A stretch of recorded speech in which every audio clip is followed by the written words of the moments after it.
Welcome to the Daily Decant, your 5-minute briefing on the world of wine. Each episode delivers practical insights to help you choose, order, and talk about wine with more confidence in everyday social settings. Let's get into today's decant. Today's episode is one of my favorite stories in modern wine history because it involves rule-breaking, family loyalty, an aristocrat with excellent taste in a wine category that didn't legally exist for decades, despite being some of the most celebrated and expensive wine in the world. We're in Tuscany, and we're talking about Super Tuscans. The story starts with a man named Mario Incisa della Rocchetta, a Tuscan aristocrat who had studied in Pisa and developed a deep love for Bordeaux wine. In the 1940s, he planted Cabernet Sauvignon cuttings on his coastal estate near Bulgari, not to sell commercially, but purely for his own family's enjoyment. Bulgaria at the time was considered completely unsuitable for serious wine production. The area was known mostly for hunting and agriculture, but the gravelly, well-draining coastal soils turned out to be remarkably similar to the soils of the left bank of Bordeaux. By the 1960s, his private wine, which he called Sassicaia, meaning place of many stones, had become so good that friends and family began urging him to release it commercially. He finally did so in 1968. Here's the problem.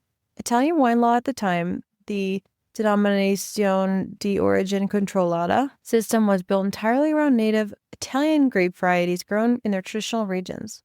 There was no legal classification for wine made from a French grape variety on the Tuscan coast.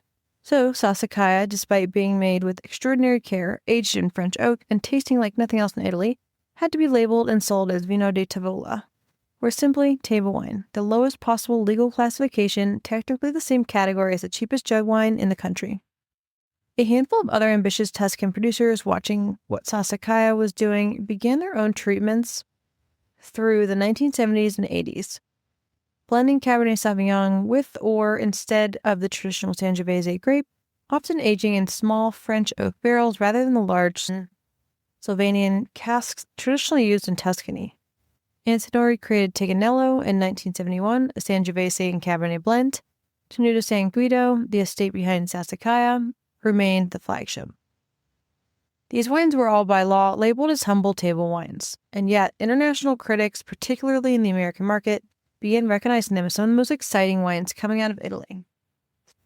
Wine writers started calling them Super Tuscans, a name that stuck permanently even though it has no official legal meaning.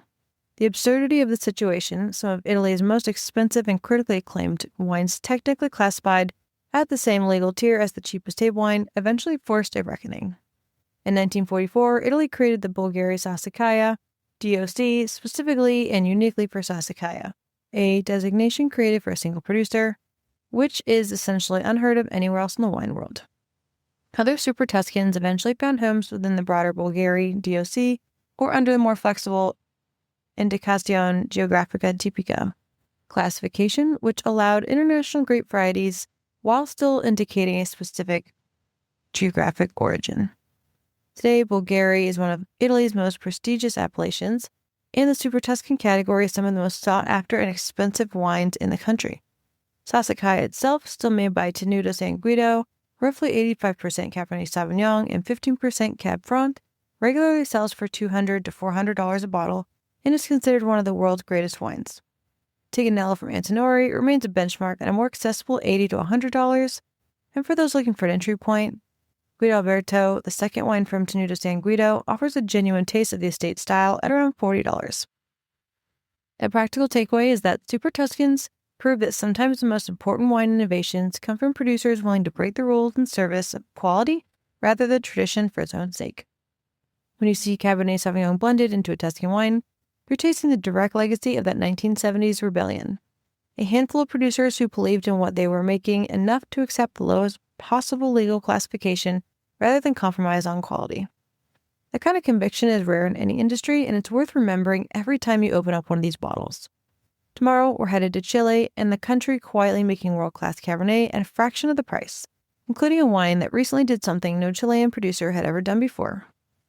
That's today's Daily Decant. If you found this helpful, be sure to subscribe and share with your friends so you can continue building your wine knowledge in just a few minutes a day. See you tomorrow for the next Decant.